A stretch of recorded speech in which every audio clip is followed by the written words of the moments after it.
உதயநிதி சனாதனத்தை ஒழிப்போம் அப்படின்னு பேசுனதுனால அவருக்கு பிராமண தோஷம் பிடித்து விட்டது.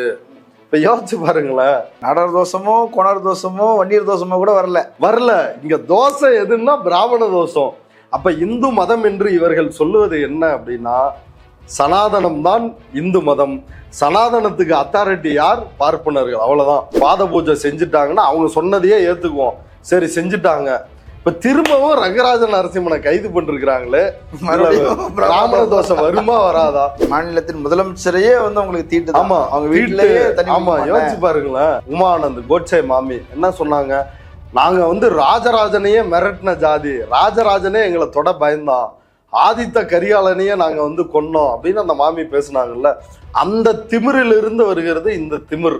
பிராமண தோஷத்திற்கு அஞ்சாமல் இந்த சூத்திர ஆட்சி இந்த ரங்கராஜ நரசிம்மனை கைது செய்து இருக்கிறதா இல்லையா? அப்ப இது வந்து ராஜராஜ சோழன் காலத்தில் செய்ய முடியாததை இந்த ஆட்சி செய்திருக்கிறது அப்படின்றதுக்காக இவர்களை பாராட்ட வேண்டும். தசாவதார படத்திலேயே ரங்கநாதர் வந்து காப்பாத்துல.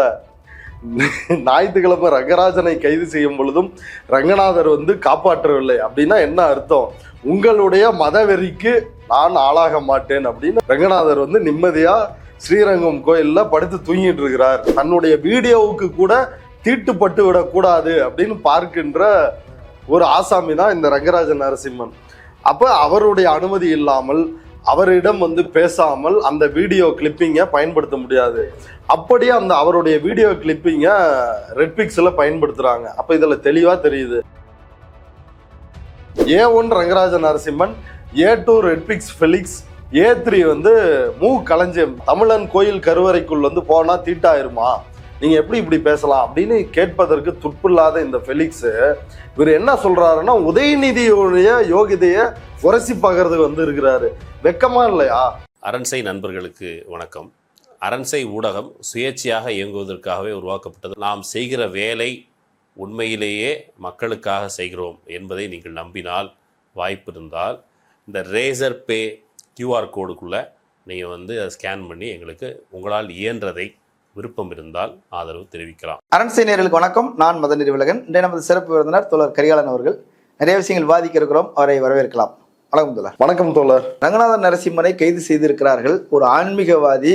அவர் சில விமர்சனங்களை வந்து துணை முதல்வர் குறித்து பேசியிருக்கிறார்.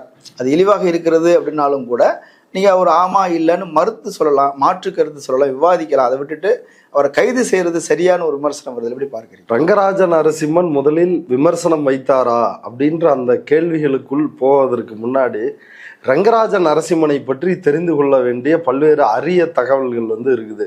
ஒரு ஆன்மீகவாதி, அடியேன் ராமானுஜதாசன் என்று தன்னைத்தானே சொல்லிக் கொள்கின்ற ஒரு நபர், ரங்கநாதனுக்காகவே தன்னுடைய வாழ்க்கையை அர்ப்பணித்து கொண்டதாக சொல்லிக் கொள்கின்ற ஒரு நபர், ஸ்ரீரங்கத்தை சார்ந்த ஒரு பார்ப்பனர், ரொம்ப வைதீகமாக தன்னை காட்டிக் கொள்கின்ற ஒரு வைஷ்ணவ பார்ப்பனர்.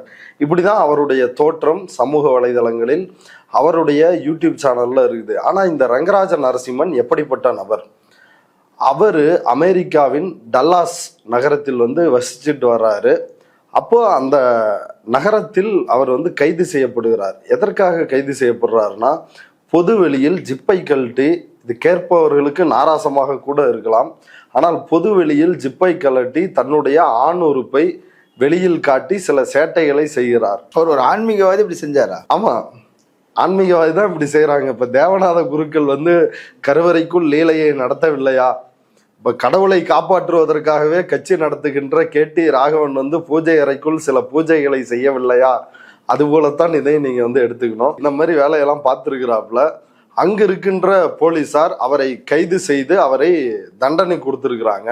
இதுதான் ரங்கராஜ நரசிம்மனுடைய பூர்வீக கதை.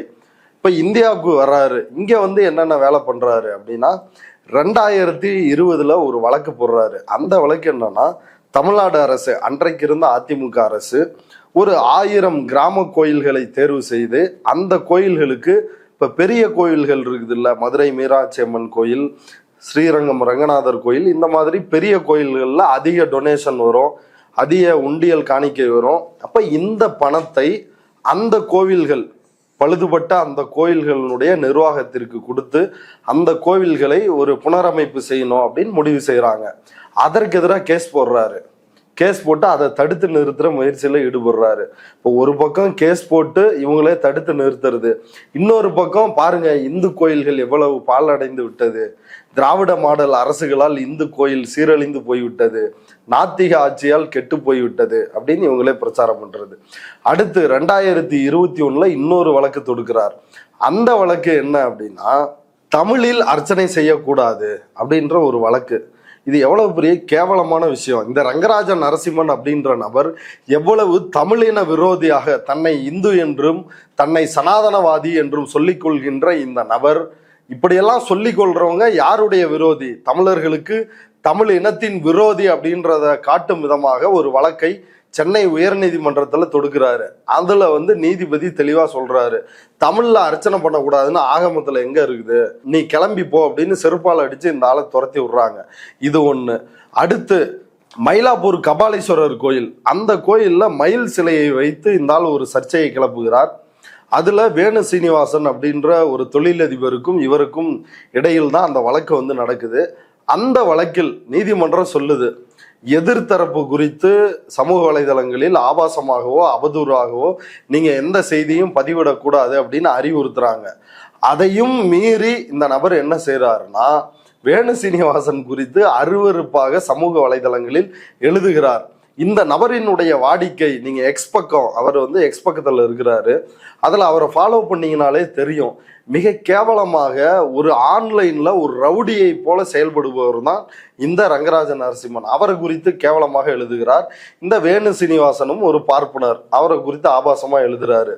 இதை நீதிமன்றம் கேள்வி எழுப்புறாங்க. கேள்வி எழுப்பின உடனே சாவர்கரினுடைய அந்த ஆயுதத்தை கையில எடுத்து நிபந்தனையற்ற மன்னிப்பு கோருகிறார். நீதிமன்றம் தன்னுடைய தீர்ப்பில் என்ன சொல்லுதுன்னா, இவர் எல்லா தவறுகளையும் செய்துவிட்டு மன்னிப்பை ஒரு ஆயுதமாக பயன்படுத்துகிறார் அப்படின்னு நீதிமன்றத்தால் குற்றம் சாட்டப்பட்ட நபர்தான் இந்த அயோக்கிய ரங்கராஜ நரசிம்மன். இதுதான் இவருடைய யோகியதை. இவர் இன்னொன்னு பண்ணாரு, சமீபத்தில் ஒரு பேட்டி கொடுத்தார். அந்த பேட்டியில ஐயா வைகுண்டர் மதத்தில் புரட்சி செய்த ஒரு மகான், ஆன்மீகத்தில் புரட்சி செய்த ஒரு மகான் அப்படின்னு தான் அவரை சொல்லணும். தென் மாவட்டத்தில் நாடார்களாலும் கோணார்களாலும் இப்படி பல்வேறு சாதியினராலும் ஒரு வழிபடக்கூடிய ஐயாவளி அப்படின்ற ஒரு வழிபாட்டு முறையை ஏற்படுத்திய மகான். அவரை பற்றி இவர் எவ்வளவு குச்சப்படுத்தினாரு. ஐயா வைகுண்டர் அப்படின்னு ஒரு பேட்டியில கேள்வி எழுப்புறாங்க. வைகுந்தராவது வையாகுந்தராவது அப்படின்னு கேவலப்படுத்தினாரு. இப்படி யாராலாவது ஒரு ஆன்மீகவாதி இப்படி பேசுவானா? முதல்ல ராமானுஜரினுடைய வழி வந்தவன் சொல்றான். ராமானுஜர் யாரு? சாதி கடைந்து ஒரு மத சீர்திருத்தவாதியாக 10ஆம் நூற்றாண்டுல செயல்பட்டவர். அவர் பேரை சொல்லிக்கிட்டு இவன் அசிங்கம் செய்கின்ற ஒரு நபர் தான் இந்த ரங்கராஜ நரசிம்மன். இவருடைய கடந்த கால வரலாறு இதுதான். இவர் மேல ஏற்கனவே வைகுண்டரை இழிவுபடுத்தியதற்காக புகார் கொடுத்திருக்கிறாங்க. அதற்கு பிறகு ஸ்ரீரங்கம் கோயில் இருக்குது இல்ல, அந்த கோயிலில் உள்ள பார்ப்பன பட்டர்கள், குருக்கள், இவர்களை விடாம டார்ச்சர் பண்றது, அவங்களே புகார் கொடுத்து இவரை ஏற்கனவே கைது பண்ணிருக்கிறாங்க. அப்ப இவருடைய வரலாறு அப்படின்றது பார்ப்பனர்களுக்கும் யோக்கியமா இல்ல, மற்றவங்களுக்கும் டார்ச்சரு. இது என்னன்னா, ஒரு அடையாளத்தை தேடி ஒரு விளம்பரத்தை தேடுகின்ற ஒரு ஜென்மம் தான் இந்த ரங்கராஜ நரசிம்மன் அப்படின்ற ஆளு. இப்ப நீங்க கேட்ட கேள்விக்கு வருவோமே, இந்த ரங்கராஜ நரசிம்மன் என்ன சொல்றாரு? இந்த ரங்கராஜ நரசிம்மன் என்ன சொல்றாரு அப்படின்னா, விமர்சனம் பண்ணாரு அப்படின்னு நீங்க ஒரு கேள்வி வைக்கிறீங்க. அவர் விமர்சனம் பண்ணல, பொய்யை பரப்புகிறார், அவதூறை பரப்புகிறார், அயோக்கியத்தனத்தை பரப்புகிறார் தன்னுடைய யூடியூப் சேனல்ல. இவரோட மெத்தடே என்ன தெரியுங்களா? நீ என்ன விமர்சிக்கிறியா, உன்னை சோசியல் மீடியாவில் நான் அசிங்கப்படுத்துவேன். ஒவ்வொருத்தர்கிட்டையும், அது பார்ப்பன அர்ச்சகர்களாக இருந்தாலும் சரி, ஜீயர்களாக இருந்தாலும் சரி, அவர்கள்ட்ட ஃபோன் பண்ணி மிரட்டுறது. அவங்க இவருக்கு அடிபணியவில்லை, இவர் சொல்ற கருத்துக்கு இணங்கல அப்படின்னா அவர்கள் குறித்து சமூக வலைதளங்களில் அவதூறு பரப்புவது. மதுரை ஆதீனம் இருக்கிறாருல்ல, அவரு திமுகவுக்கு ஆதரவா செயல்பட ஆரம்பிச்சிட்டாரு. அவரு பிஜேபி அஜெண்டாவுக்கு ஒர்க் பண்ணல, உடனே அவர் திமுகவுக்கு ஆதரவா செயல்பட ஆரம்பிச்சிட்டாரு, அடிபணிந்து விட்டார், சரணடைந்து விட்டார் அப்படின்னு அவரை பத்தி தன்னோட எக்ஸ் பக்கத்துல வெளியிடுறாரு. அப்படி எழுதுவதற்கான அவசியம் எங்கிருந்து வந்தது? அப்படி ஒரு குறுக்கு புத்தியில இருந்துதான் இந்த வேலையை தற்பொழுது உதயநிதிக்கு எதிராகவும் ஸ்ரீபெரும்புதூரை சார்ந்த எம்பார் ஜீயர் அவருக்கு எதிராகவும் துர்கா ஸ்டாலின் குறித்தும் முதலமைச்சர் குடும்பம் குறித்தும் ஆபாசமாகவும் அவதூறாகவும் சித்தரிச்சிருக்கிறாரு. இதுல இந்த புகாரே ரொம்ப முக்கியமான புகார். இவர் ஒரு 10 நாளைக்கு முன்னாடி அவருடைய யூடியூப் சேனல்ல ஒரு வீடியோ போடுறாரு. அந்த வீடியோ என்னன்னா, பாத பூஜை செய்து பிராய்ச்சித்தம் செய்த உதயநிதி அப்படின்ற தலைப்புல ஒரு வீடியோ போடுறாரு. அதுல அவர் சொல்ல வர்ற விஷயம் என்னன்னு வைங்களேன், கிட்டத்தட்ட 20 நிமிஷம் அந்த வீடியோ ஓடுது. அதனோட 17வது நிமிஷத்துல ஒரு ஆடியோவை சேர்த்திருக்கிறாரு. அந்த 17 நிமிடங்களும் தன்னுடைய வன்மத்தை கொட்டுறாரு. உதயநிதி என்ன செஞ்சாரு? பொதுவெளியில் டெங்கு, மலேரியா, கொசுவை எப்படி ஒழிக்கிறோமோ அதை போல சனாதனத்தை ஒழிக்க வேண்டும் அப்படின்னு வெளிப்படையாக பேசுகிறார். அதுக்கு பின்வாங்க போறீங்களா, நீங்க மன்னிப்பு கேட்க போறீங்களா அப்படின்னு உதயநிதி ஸ்டாலினை பார்த்து கேட்குறாங்க. அதுக்கு உதயநிதி என்ன சொன்னாரு? 1 இன்ச்சு கூட நான் பின்வாங்க மாட்டேன், என்னோட கருத்தில் நான் உறுதியாக இருக்கிறேன் அப்படின்னு வெளிப்படையாக அறிவித்து விட்டார். இது பத்திரிகை பேட்டிகள்லையும் சொல்லிட்டாரு, நீதிமன்றத்தில் அபிடேவிட்டாவும் தாக்கல் பண்ணிட்டாரு. அவருடைய பதவியை பறிக்க வேண்டும் அப்படின்னு சென்னை உயர்நீதிமன்றத்தில் அனிதா சுமந்த் முன்னாடி, நீதிபதி முன்னாடி இந்த வழக்கு வந்துச்சு. அப்பொழுது கூட பின்வாங்காமல் தன்னுடைய கருத்தில் உறுதியாக இருந்தார் உதயநிதி ஸ்டாலின். சனாதனத்தை ஒழிப்போம் அப்படின்ற கருத்தியல்ல. அப்ப இவரை கேவலப்படுத்தணும், இவரை இழிவுபடுத்தணும் அப்படின்றதா ரங்கராஜ நரசிம்மனுடைய வேலை. இப்ப ரங்கராஜ நரசிம்மன் என்ன செய்யறாரு அப்படின்னா, உதயநிதி சனாதனத்தை ஒழிப்போம் அப்படின்னு பேசுனதுனால அவருக்கு பிராமண தோஷம் பிடித்து விட்டது. இப்ப யோசிச்சு பாருங்களேன், சனாதனம் இந்து மதம்ன்றாங்க, சனாதனத்தை ஒழிப்போம் அப்படின்னு உதயநிதி பேசுறாரு. இப்ப சனாதனத்தை ஒழிப்போம் அப்படின்னா எந்த நாடாரும் ஏன்பா எங்க மதத்தை ஒழிக்கணும்னு சொல்ற, எந்த வன்னியரும் ஏன் எங்க மதத்தை ஒழிக்கணும்னு சொல்ற, எந்த தேவரோ கோணாரோ கவுண்டரோ இன்னப்பிற சாதிகளோ பட்டியல் சமூகத்தவர்களோ யாருமே ஏன் எங்க மதத்தை ஒழிக்கணும்னு கேட்கல. நாடார் தோஷமோ கோணார் தோஷமோ வன்னியர் தோஷமோ கூட வரல. இங்க தோசை எதுன்னா பிராமண தோஷம். அப்ப இந்து மதம் என்று இவர்கள் சொல்லுவது என்ன அப்படின்னா, சனாதனம் தான் இந்து மதம், சனாதனத்துக்கு அத்தாரிட்டி யார்? பார்ப்பனர்கள், அவ்வளவுதான். பார்ப்பனியம் தான் சனாதனம், சனாதனம் தான் இந்து மதம். அப்ப இதெல்லாம் ஒண்ணுக்குள்ள ஒண்ணு, முட்டைக்குள் கரு ஓடு, இந்த மாதிரியான கதை தான் இந்த சனாதனம். அப்ப இவர்கள் பொங்கி எழறாங்க. இப்போ உதயநிதியை எப்படி கேவலப்படுத்துவது? அப்போ பொதுவாகவே கடந்த 100 ஆண்டுகளாக இந்த பார்ப்பன பத்திரிகைகளும் சோ ராமசாமி போன்றவர்களும் தொடர்ந்து கட்டமைக்கின்ற ஒரு விஷயம் என்னன்னா, தீக்காக்காரர்கள் பொதுவெளியில் பிள்ளையாரை போட்டு உடைப்பாங்க. இன்னும் பெரியாரை பத்தியே சொல்லுவாங்க, ஆனந்த உடன் வெளியே பிள்ளையார உடைப்பாரு பெரியாரு, ஆனா வீட்டுக்குள்ள தலைவாணிக்கு அடியில பிள்ளையார் படத்தை வச்சு அவர் தூங்குவாரு. இறந்த போது அவருடைய தலைவாணி கீழே பிள்ளையார் படம் இருந்துச்சு. செய்தியெல்லாம் போட்டாங்க. இப்படியான கருத்துக்களை பரப்பி மக்களிடையே குழப்பத்தை ஏற்படுத்தணும் அப்படின்றதான் இந்த பார்ப்பனிய சனாதன பத்திரிகைகளினுடைய வேலையா இருந்துச்சு. ஆனா தமிழ்நாட்டு மக்கள் அதை ஒரு துளி கூட நம்பல. இப்ப அதே ஒரு டெக்னிக்கை தான் ரங்கராஜ நரசிம்மன் என்கின்ற பார்ப்பன பொறுக்கி கையில் எடுக்கிறாப்புல. அவர் என்ன சொல்றாரு அப்படின்னா, இந்த பிராமண தோஷம் உதயநிதிக்கு விட்டது, அதனால உதயநிதி 3 பார்ப்பனர்களை அழைத்து அவர்களுக்கு பாத பூஜை செய்தார். அப்படி பாத பூஜை செய்யாவிட்டால் உதயநிதியும் திமுகவும் 2026 ஆட்சி அதிகாரத்திற்கு வர முடியாது அப்படின்னு ஒரு ஜோசியர் சொல்லிட்டாரு. அந்த காரணத்திற்காக இவர்கள் பாத பூஜை செய்தார்கள். துர்கா ஸ்டாலினும் செஞ்சாங்க, உதயநிதி ஸ்டாலினும் செஞ்சாங்க அப்படின்னு ஒரு 17 நிமிஷம் பேசுறாரு அந்த வீடியோவில். அந்த வீடியோவில் ஒரு ஆடியோவை இணைக்கிறாரு.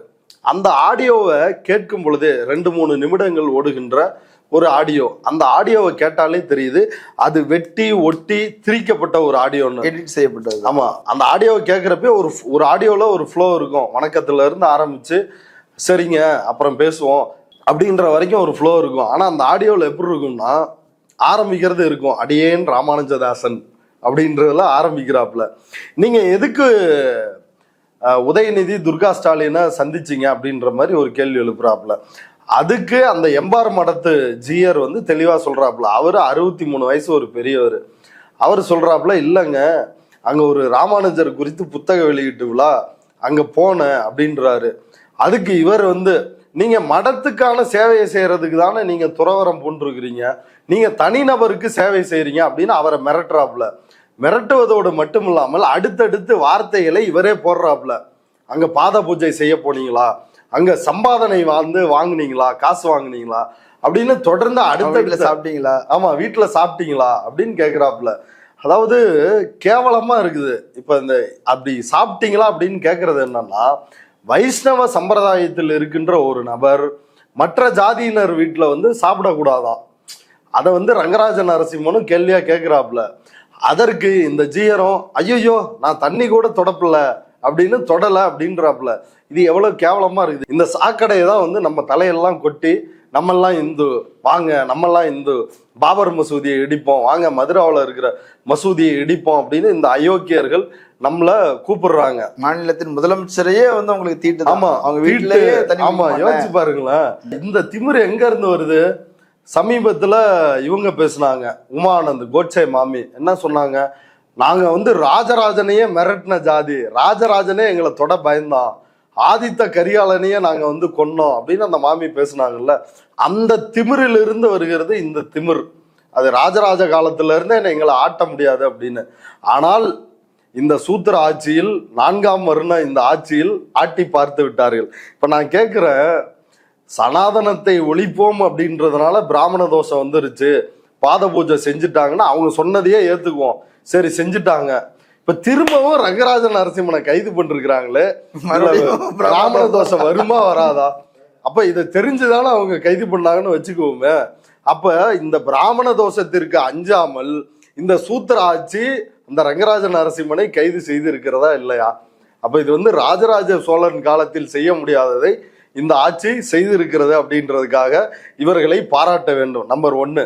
அந்த புகார்ல ஜீயர் வந்து தெளிவுபடுத்துறாரு, இப்படி பாத பூஜை நடந்ததா இல்லையா அப்படின்றத.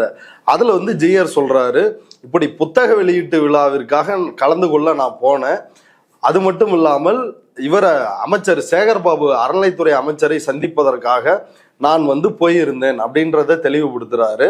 அது மட்டும் இல்லாமல் உதயநிதி ஸ்டாலின் வீட்டிற்கு சடங்குக்காகவோ சம்பிரதாயத்திற்காகவோ பரிகாரம் செய்வதற்காகவோ அவர்களும் என்னை அழைக்கவில்லை, நானும் அங்கு செல்லவில்லை அப்படின்றத இந்த புறம்போக்கு கிட்ட சொல்லிருக்கிறாரு. போகவே இல்லைன்னு போன்லயே சொல்லிருக்கிறாரு. இப்ப இந்த நபர் என்ன பண்றாப்புலன்னா, அந்த ஆடியோவை ஜீயருக்கு தெரியாமலேயே ரகசியமாக பதிவு செய்து அதை வெட்டி ஒட்டி திரித்து, இந்த சங்கிகளினுடைய கலாச்சாரமே அதானே. இப்ப மனுநீதியில் மனு தர்மத்தில் பெண்களை விபச்சார தோஷமுடையவர்கள் அப்படின்னு குறிப்பிடப்பட்டிருக்குது 9வது அத்தியாயத்தில் அப்படின்னு திருமாவளவன் பேசுறாரு. இப்ப இவனுங்க என்ன பண்றானுங்க, இந்து மதத்தில் உள்ள பெண்கள் விபச்சார தோஷமுடையவர்கள் அப்படின்னு அதை கட் பண்ணி திருமா சொன்னாரு அப்படின்னு பரப்புனானுங்க. அதே கேடுகட்ட கேவலமான வேலையை தான் இதுலயும் வந்து பார்த்தானுங்க. அப்படித்தான் இந்த வீடியோவையும் இவர்கள் வெளியிட்டிருக்கிறார்கள். இப்ப இன்றைக்கு ஜீயர் வந்து அதை புகாராக கொடுத்திருக்கிறார். அந்த புகாரின் அடிப்படையில் தான் ரங்கராஜ நரசிம்மன் கைது செய்யப்பட்டிருக்கிறார். இப்ப ஞாயிற்றுக்கிழமை சாயங்காலம் போலீஸ் இந்த புகாரின் அடிப்படையில் ஜீயரே இந்த புகாரை கொடுக்கிறாரு, எனக்கு மிரட்டல் விடுக்கிறான், என்னுடைய மடத்தினுடைய வேலையை, மடத்தினுடைய ஆன்மீக நம்பிக்கையை கொச்சைப்படுத்துகிறார், இப்படி பல்வேறு புகார்களை அடுக்கடுக்கா என்னுடைய பக்தர்கள் என்கிட்ட வந்து கேள்வி எழுப்புறாங்க அப்படின்னு பல்வேறு குற்றச்சாட்டுகளை முன்வைத்து அவர் மீது புகார் கொடுக்க, அந்த புகாரின் அடிப்படையில் ஞாயிற்றுக்கிழமை போய் அந்த ஆளை வந்து கைது பண்றாங்க. கைது பண்ணும் பொழுது, நீ தான் வந்து பெரிய வெங்காயமாச்ச, நீ வந்து என்ன பண்றனா, தசாவதாரம் படம் இருக்கும்ல, அந்த படத்துல ஒரு காட்சி வரும் ஓப்பனிங்லே, கல்லை மட்டும் கண்டால் கடவுள் தெரியாதுன்னு. அதுல என்ன வரும், கமலை வந்து அப்படியே ஒரு கம்பியில மாட்டி அப்படியே தொங்க வச்சு கூட்டு போவாங்க கடல்ல போடுறதுக்கு. அந்த மாதிரி ஒரு ஆளு அப்படின்னு தன்னை காட்டிக் கொள்கிற நபர் தான் இந்த ரங்கராஜ நரசிம்மன். நீ தில்லு இருந்தா நேரா போய் அதை வந்து போலீஸா ஃபேஸ் பண்ணியிருக்கணும். என்ன பண்றாப்புலனா, போலீஸ் வீட்டுக்கு வெளியே இருக்கிறாங்க, இங்க பாருங்க என்ன கைது பண்ண வந்திருக்கிறாங்க அப்படின்னு ட்விட்டர்ல பதிவு போட்டு எல்லாரையும் டேக் பண்றாப்புல. ரங்கராஜ் பாண்டே, சாணக்கியா, அப்புறம் வந்து டைம்ஸ் ஆஃப் இந்தியா, இவர் கிஷோர் கே சுவாமியினுடைய இடம்பலம் சேனல் எல்லாரையும் டேக் பண்றாப்புல. இப்ப இவர்கள் எல்லாம் அவரை காப்பாற்றுவதற்கு இருக்கின்ற பார்ப்பன படைகள், இந்த படைகள் எல்லாத்தையும் டேக் பண்றாங்க. யாரையுமே காப்பாற்ற முடியல. தசாவதார படத்திலயும் ரங்கநாதர் வந்து காப்பாத்தல. ஞாயிற்றுக்கிழமை ரங்கராஜனை கைது செய்யும் பொழுதும் ரங்கநாதர் வந்து காப்பாற்றவில்லை. அப்படின்னா என்ன அர்த்தம், உங்களுடைய மதவெறிக்கு நான் ஆளாக மாட்டேன் அப்படின்னு ரங்கநாதர் வந்து நிம்மதியா ஸ்ரீரங்கம் கோயில்ல படுத்து தூங்கிட்டு இருக்கிறார் அப்படின்றதான் இதுல இருந்து புரிஞ்சுக்க வேண்டிய விஷயமா இருக்குது. இப்ப இது போன்ற வேலைகளை செய்து இன்றைக்கு இந்த நபர் கைதாயிருக்கிறார். இந்த நபரை எப்படி ஆன்மீகவாதி என்று சொல்ல முடியும்? இந்த நபர் எப்படி விமர்சனம் செய்தார் என்று சொல்ல முடியும்? சனாதனத்தை ஒழிப்போம் அப்படின்னு நீங்க எப்படி சொல்லலாம்? அது எங்களுடைய நம்பிக்கை அப்படின்னு பேசுவதே ஒரு ஜாதி தீண்டாமை எல்லாத்தையும் நான் கடைபிடிப்பேன் அப்படின்னு சொல்ற விஷயம். சரி, அதை கூட நீ பேசிக்கன்னு விட்டுறலாம். ஆனா நீ என்ன பண்ற அப்படின்னா, சரணடையாமல் இந்த பார்ப்பனியத்திற்கு எதிராக எந்த உதயநிதி ஸ்டாலின் போராடி கொண்டு இருக்கிறாரோ அவரை பாத பூஜை செய்து விட்டார் அப்படின்னு நீ கேவலப்படுத்துற. இது எவ்வளவு பெரிய விஷயம்! இவர் சொன்ன உடனே அடுத்து இந்த பார்ப்பன கும்பலுக்கு அடிமையாக இருக்கின்ற சீமான், இங்க பாருங்க இதுதான் கருணாநிதி குடும்பம் அப்படின்னு அவர் ஏதோ யோக்கியம் மாரி, இவனே திருச்செந்தூர் கோயிலுக்கு போனா அங்க இருக்கிற பாப்பானை பிடிச்சி கையில இப்படி கும்பிட்டு பாஷாபாயை கும்பிடுற மாதிரி கும்பிட்டு 500 ரூபா நோட்டை எடுத்து நீட்டிக்கிட்டு பேர் பாடியோட நிக்கிற ஒரு பொறிக்கு, இந்த பொறிக்கு உதயநிதி ஸ்டாலின் குறித்து கேவலப்படுத்தணும்னு பேசுறான். இது எவ்வளவு அயோக்கியத்தனமாக விஷயமாக இருக்கிறது. இப்ப இதுதான் இந்த சம்பவத்தில் முழுமையாக நடந்தது. இது விமர்சனம் அல்ல, அவதூறு, பொய், இழிவுபடுத்தும் செயல். அதற்காகத்தான் இந்த நபர் கைது செய்யப்பட்டு இருக்கிறார். ஜீயரே கொடுத்த புகார். வைஷ்ணவ சம்பிரதாயத்தில் ஒரு மடத்தினுடைய மடாதிபதியாக இருக்கின்ற நபர் கொடுத்த புகாரின் அடிப்படையில் ஒரு அடியார் கைது செய்யப்பட்டு இருக்கிறார். வழக்கமாக பிஜேபி தரப்புல இருந்து கண்டனங்கள் வரும், அண்ணாமலை பேசுவாரு, தமிழிசை பேசுவாங்க. ஆனா இந்த முறை அப்படி பெருசா அவங்களுக்காக சப்போர்ட் பண்ற யாரும் வந்த மாதிரி தெரியலையே. அதாவது பார்ப்பன தீவிரவாதிகளிலேயே கொடூரமான தீவிரவாதி தான் இந்த ரங்கராஜன் நரசிம்மன். அதனால யாருமே வரமாட்டாங்க. இந்த துஷ்யந்த் ஸ்ரீதர்னு ஒரு நபர் இருக்கிறாருல்ல, பாண்டே சேனல்ல உட்காந்து பேட்டி கொடுப்பாரு இல்லையா, அவருகிட்டயே வம்பளுக்கிற ஒரு தீவிரவாத பார்ப்பனர் தான் இந்த ரங்கராஜன். தீவிர சனாதனம். ஆமா, சனாதன தீவிரவாதிகளிலேயே கொடூர தீவிரவாதி. நான் தீவிரவாதிகள்லாம் தீவிரவாதி அப்படின்னு சொல்றவரு. நீலாம் என் ஸ்டாண்டர்டுக்குள்ளேயே கிடையாது, நீலாம் உண்மையான பாப்பானே கிடையாது, நான் தான் உண்மையான பாப்பான்னு பார்ப்பனர்களுக்குள்ளேயே ஒரு தீண்டாமையை அந்த மனோநிலையில் செயல்படுகின்ற ஒரு பார்ப்பனர் தான் இந்த ரங்கராஜ நரசிம்மன். அதனால யாரும் குரல் கொடுப்பதற்கு ஆள் இல்லாமல் கிஷோர் கேசாமி என்கின்ற நல்லி எலும்பு மட்டும்தான் அவருக்காக பேசுறது இருக்கிறாள். குரல் கொடுப்பதற்கு இன்னும் 2 பேர் இருக்கிறாங்க.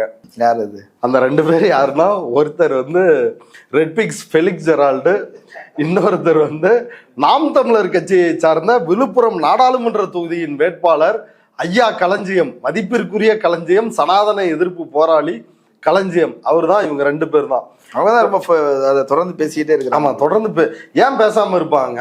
இப்ப கந்த சஷ்டி கவசம் பிரச்சனை வந்துச்சு, அந்த மேட்டர்ல எப்படி நடந்துக்கிட்டாங்க? ஃபர்ஸ்ட் பாஜக அதை கையில் எடுத்தது, அடுத்து உடனே நாம் தமிழர் கட்சி கையில் எடுத்தது. 2 பேரும் சேர்ந்து பெரியாரே இப்படிதான், திக காரணங்களே இப்படிதான், கருப்பு சட்ட காரணங்களே இப்படிதான், திமுகவே இப்படிதான் அப்படின்னு ஒரு மிகப்பெரிய அஜெண்டாவை கட்டி அமைத்தார்கள். ஆனா 21 தேர்தலில் யார் ஜெயிச்சா? தமிழ்நாட்டு மக்கள் ரிசல்ட் கொடுத்துட்டாங்க.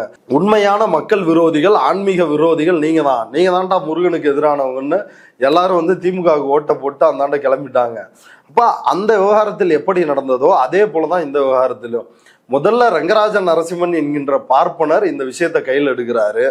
அதற்கு அடுத்ததாக அந்த பார்ப்பனர்களின் அடிமையாக இருக்கக்கூடிய ரெட்பிக்ஸ் ஃபெலிக்ஸ் ஜெரால்டும் களஞ்சியமும் அந்த விவகாரத்தை கையில் எடுக்கிறார்கள். அதற்கு அடுத்ததாக இவர்களின் ஓனராக இருக்கக்கூடிய சீமான் அந்த விஷயத்தை கையில் எடுக்கிறாரு. அப்படித்தான் இந்த விவகாரத்தை சீமான் பேசினாரு. ரங்கராஜ நரசிம்மனை கைது செஞ்சாச்சு, அதுக்கு துணையாக இருந்த சீமானையோ களஞ்சியத்தையோ ரெட்பிக்ஸ் ஃபெலிக்ஸையோ ஏன் கைது செய்யல? இல்ல அதுக்கு வர்றேன். இந்த ரங்கராஜன் அந்த பார்ட் இருக்குது. ரங்கராஜ நரசிம்மன் அந்த நபர் எப்படின்னா, அவரை பற்றி பேசினாலோ அல்லது அவருடைய சேனலில் இருக்கின்ற வீடியோ கிளிப்பிங்ஸை பயன்படுத்தினாலோ, இப்போ உங்களுக்கு தெரியும் காப்பிரைட் அடிக்க முடியும். அப்படி காப்பிரைட் அடிக்கக்கூடிய அதிதீவிர பார்ப்பனர் தான் இந்த ரங்கராஜ நரசிம்மன். தன்னுடைய வீடியோவுக்கு கூட தீட்டுப்பட்டு விடக்கூடாது அப்படின்னு பார்க்கின்ற ஒரு ஆசாமி தான் இந்த ரங்கராஜ நரசிம்மன். அப்ப அவருடைய அனுமதி இல்லாமல், அவரிடம் பேசாமல் அந்த வீடியோ கிளிப்பிங்கை பயன்படுத்த முடியாது. அப்படியே அவருடைய வீடியோ கிளிப்பிங்கை ரெட்பிக்ஸ்ல பயன்படுத்துறாங்க. அப்ப இதுல தெளிவா தெரியுது ஒரு அண்டர்ஸ்டாண்டிங் இருக்குது. ஆமா, 2 பேருமே பேசி, அண்டர்ஸ்டாண்டிங்லாம் இல்ல, நேரடியா அவள் 2 பேரும் பேசியிருக்காள். Master plan. ஆமா, சூத்திராலும் அவளும் இருவரும் தமிழ் தேசியமும் இந்தி தேசியமும் ஆமா சேர்ந்து இருக்குது. போலி தமிழ் தேசியம் சரி சேர்ந்து இந்த பிளானை போட்டு இவங்க ஏற்கனவே இவர் என்ன பேசினாரு, சவுக்கு சங்கரும் ஃபெலிக்ஸும் எதற்காக சிறைக்கு போனாங்க? ஏடிஜிபி அருண் என்ன, நீ என்ன அவ்வளவு பெரிய ஆளான, நீ என்ன அவ்வளவு பெரிய ஆணழகனா? உன்கிட்ட எதுக்கு வந்து இப்போ உனக்கு கீழே இருக்கிற பெண் அதிகாரிகள்லாம் அட்ஜஸ்ட் பண்ணிக்கிறாங்க? உன்கிட்ட அட்ஜஸ்ட் பண்ணா உயர் பதவி வாங்கலான்றதானே அட்ஜஸ்ட் பண்ணிக்கிறாங்க அப்படின்னு ஆபாசமாக அவதூறாக காவல்துறையில் வேலை செய்கின்ற பெண் அதிகாரிகள் குறித்து பேசி சிறைக்கு போன இந்த நபர்கள் அவ்வளவு ஆபாசவாதிகள். அப்ப ஏற்கனவே ஒரு அவதூறையும் பொய்யையும் பேசி ஜெயிலுக்கு போயிட்டு அங்க ஜெயிலுக்கு போனதோட மட்டும் இல்லாம இவர் ஏதோ திமுக அரசுக்கு எதிராக பல்வேறு ஊழல்களை அம்பலப்படுத்திட்ட மாதிரி இந்த அரசு எனக்கு எதிராக போர் தொடுத்து இருக்கிறது அப்படின்னு ஃபெலிக்ஸ் வந்து திருச்சி கோர்ட்டுக்கு வெளியே பேட்டி கொடுக்குறாப்புல. எவ்வளவு பெரிய நகைச்சுவைன்னு பாருங்களா. அதுக்கப்புறம் அவங்களுடைய நிறுவனத்திலிருந்து மன்னிப்பை வந்து வெளியிடுறாங்க. எங்களுக்கு காவல்துறை பற்றி அவ்வளவு மோசமான கருத்து இல்லை, பெண்களை பற்றி உயர்வான மதிப்பு வைத்திருக்கிறோம் அப்படின்னு மன்னிப்பு கடிதத்தை வெளியிட்டார்கள். இப்ப ஏற்கனவே கடந்த கால வரலாறு இவங்களுக்கு இப்படி இருக்குது. அப்ப மீண்டும் என்ன செய்யறாங்கன்னா, இப்படி எங்களை கைது செஞ்சுட்டீங்கல்ல, உங்களை பாரு நான் பழி வாங்குறேன் அப்படின்னு ரங்கராஜ நரசிம்மனுக்கு பக்கவாத்தியமாக மாறி அவருக்காக ஒத்து ஊதி இருக்கிறாங்க. அந்த ஒத்து ஊதுறதுக்கு காரணமா ஜிஆர் வந்து அவர் கொடுத்த கம்ப்ளைண்ட்ல இவங்க 2 பேரையும் சேர்த்துட்டாரு. A1 Rangaraja Narasimhan, A2 Redpix Felix, A3 வந்து மு களஞ்சியம் இயக்குனர் நாம் தமிழர் கட்சியை சார்ந்த மு களஞ்சியத்தை சேர்த்திருக்கிறாங்க. இப்ப அவர்கிட்ட நான் வந்து பணியாற்றி இருக்கிறேன். இப்ப அவர் வந்து எங்கள்கிட்ட என்ன சொல்லுவாருன்னா, கிசுகிசுவ ஒரு செய்தியா பேசக்கூடாது, ஒரு செய்தி வருதுன்னா அதை உண்மையா பொய்யான்னு நேரடியா நீயே உறுதி செய்யணும், அப்புறம்தான் அந்த செய்தியை வந்து பதிவு செய்யணும். ஒரு தேர்ட் பர்சன் சொல்றாங்க மீடியாவில் வருது அப்படிலாம் இல்லை, அரசு குறிப்புல வருதா அப்படி இல்லைன்னா உனக்கே ஃபர்ஸ்ட் சோர்ஸ் இருக்குதா, அப்பதான் நீ அந்த செய்தியை வெளியிடணும். அப்புறம் இன்னொரு தரப்பு, அந்த தரப்பை கேட்காமல் இந்த செய்தியை ஒரு தரப்பை மட்டும் கேட்டு வெளியிடக்கூடாது. இப்படியெல்லாம் அறத்தை போதித்தவர் தான் ரெட்பிக்ஸ் ஃபெலிக்ஸ்.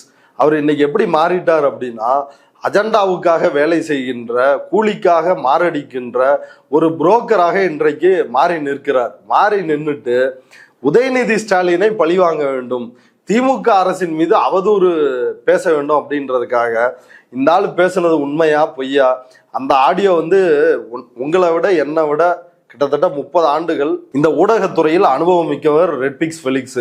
அந்த ஆடியோவை கேட்டாலே தெரியும், நீங்க கேட்டிருப்பீங்க அந்த ஆடியோ, அது எப்படி வெட்டி ஒட்டப்பட்டு அது எப்படி முடியும்னு வைங்களேன். சரிங்க, நீங்க வந்து தீவிரமா ஆலோசனை பண்ணிட்டு சொல்லுங்க அப்படின்னு ரங்கராஜ நரசிம்மன் முடிப்பாப்புல. அப்ப எதை பத்தி ஆலோசனை பண்ணணும்னு அவர் சொன்னாரு அப்படின்றது அந்த ஆடியோவை கேட்கும் பொழுது நமக்கு தெரியாது. அப்ப அதுல இருந்து என்ன தெரியுது, வெட்டி ஒட்டப்பட்டிருக்கிறதுன்னு. அப்ப இது உண்மையா பொய்யா என்பது கூட யோசிக்காமல் உதயநிதிக்கு எதிராக அவதூறு பரப்ப வேண்டும் அப்படின்றதுக்காக கிளம்பி வந்து இவர்களும் இந்த அவதூறில் ஈடுபட்டார்கள். அதனால இவங்களும் அந்த வழக்கில் சேர்க்கப்பட்டிருக்கிறாங்க. இப்போ ஆல்ரெடி ரெட்பிக்ஸ் சேனலை வந்து முடக்கணும் அப்படின்னு சென்னை உயர்நீதிமன்ற உத்தரவு இருக்குது. சென்னை உயர்நீதிமன்ற நீதிபதி மோகன் பாபு என்ன சொன்னாருன்னா, பதில் சொன்ன சவுக்கு சங்கரை விட அதை என்கரேஜ் பண்ணி ஊக்குவிச்ச ஃபெலிக்ஸ் அவருதான் A1 குற்றவாளி, அவரை முதல்ல அரெஸ்ட் பண்ணுங்கன்னாங்க. அப்பதான் இவர் டெல்லிக்கு ஓடி போனாரு, அங்க இருந்து போய் பிடிச்சிட்டு வந்து இவரை ஜெயிலில் பிடிச்சி போட்டாங்க. இப்ப மீண்டும் அதே தவறை செய்திருக்கிறார். இந்த ரெட்பிக்ஸ் சேனல் மீது இங்க தடை விதிச்சாங்க, அவர் சுப்ரீம் கோர்ட்டுக்கு போய் ஒரு ஸ்டே வாங்கியிருக்காருன்னு நினைக்கிறேன். இப்ப மீண்டும் ஸ்டே இருக்கும் பொழுது மீண்டும் அதே அவதூறையும் பொய்யையும் பரப்பி இருக்கிறாரு. இப்ப அவர் வந்து சட்ட ரீதியான பல்வேறு நெருக்கடிகளை எதிர்கொள்வதற்கு வாய்ப்பு இருக்கிறது.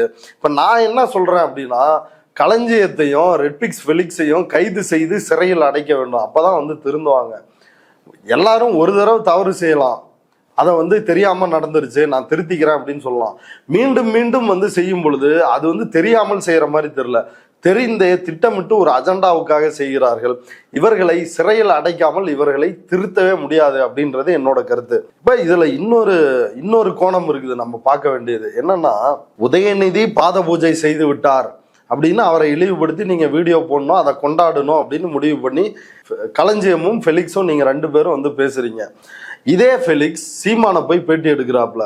சீமானினுடைய ஒரு சொம்பாக மாறி சீமானுக்கு செயின் ஜக்கா போட்டு இதுக்கு மேல அண்ணன் அண்ணன் அண்ணன் எங்கள்கிட்ட சொல்லுவாப்புல. சாருன்னு சொல்லணும், இல்லைன்னா பேர் சொல்லணும், அது என்ன அண்ணன் தம்பின்னு இதெல்லாம் பேசக்கூடாது அப்படின்னு எங்களுக்கு பாடம் எடுத்தவர் என்ன சொல்றாரு, சீமானண்ண அப்படின்னு போய் பேட்டி எடுக்கிறாரு. அதுல பல கதைகள் இருக்குதுன்னு வைங்களேன், அந்த கதைகள்லாம் தனிப்பேட்டியா பேசணும். இப்ப என்ன சொல்றேன்னா, இந்த சீமானண்ணன் என்ன பண்றாருன்னா, இப்ப இப்ப நீங்களும் கிராமத்துல இருந்தா வந்திருப்பீங்க, நானும் கிராமத்துல இருந்தா வர்றேன். உங்க ஊர்ல குலதெய்வ கோயில் காது குத்து விழாவுக்கு எங்கேயாவது ஐயரை கூட்டு வந்து சமஸ்கிருத மந்திரம் ஓதி இருக்கிறாங்களா? எங்க ஊர்லயும் ஓதுனது இல்லைங்க. பாக்குற நேயர்கள் ஊர்லயும் ஓதி இருக்க மாட்டாங்க. ஆனா இந்த சீமான் அவன் குலதெய்வம் கோயில்னு ஒரு கோயிலுக்கு போய் பையனுக்கு காது குத்துறன்ற பேர்ல ஒரு ஐயரை வச்சு சமஸ்கிருத மந்திரம் ஓதுனானா இல்லையா? எப்படி நீ ஓதலாம், நீ எப்படி சனாதன பார்ப்பன அடிமையாக இருக்கலாம் அப்படின்னு இந்த ஃபெலிக்ஸ் கேட்டாரா? கேட்கல. அந்த ஃபெலிக்ஸ் கேட்டிருக்கணுமா இல்லையா? கேட்கல. அடுத்து நீ எப்படியா திருச்செந்தூர் கோயிலுக்கு போய் இந்த பாப்பான் காலை கழுவி குடிக்கிற, அவனுக்கு 500 ரூபா பணத்தை நீட்டுறிய, உனக்கு வெக்கமா இருக்குதா இல்லையா அப்படின்னு கேட்டிருக்கணுமா இல்லையா? அது தட்டுல போடணும்னு சொல்லியிருக்கிறாங்களே, அதனால குண்டியல்ல போடாம தட்டுல போட்டுருப்பாரு. தட்டுல போடலங்க, கையில கொடுப்பாப்ல. அதான் இவரு தட்டுல போடுற மாதிரி தான் இது. ஆமா, தட்சணையை வந்து குண்டியல்ல போடாதீங்க, ஆமா கையில போட்டிருக்காரு. எங்க போடணுமோ அங்க போடுங்க. ஆமா, அப்படி போட்டிருக்கிறாப்ல. அது குறித்து நீங்க கேள்வி எழுப்புனீங்களா? இல்ல. சரி, இதை கூட விடுங்க. நீங்கள் ஒரு தமிழ் தேசிய பற்றாளர்கள், இந்த பிள்ளைகள் வந்து கேட்டிருக்கணுமா கேட்டிருக்க கூடாதா?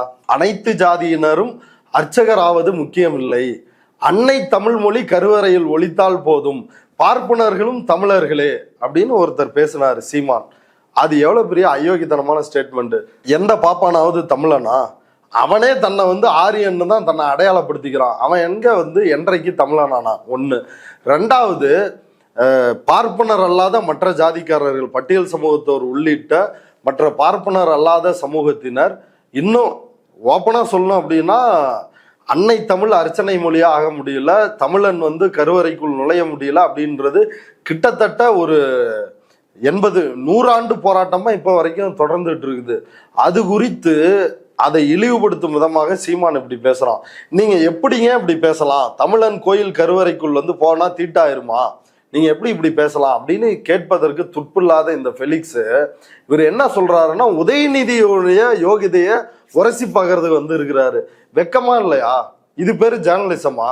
இதுக்கு வேற ஏதாவது தொழில் பண்ணலாம். அதனாலதான் சொல்றேன், இந்த நபர்களை கைது செய்து சிறையில் அடைக்க வேண்டும். சிறையில் அடைக்காவிட்டால் இவர்கள் இப்படித்தான் தொடர்ந்து அஜெண்டா பண்ணிக்கிட்டே இருப்பாங்க.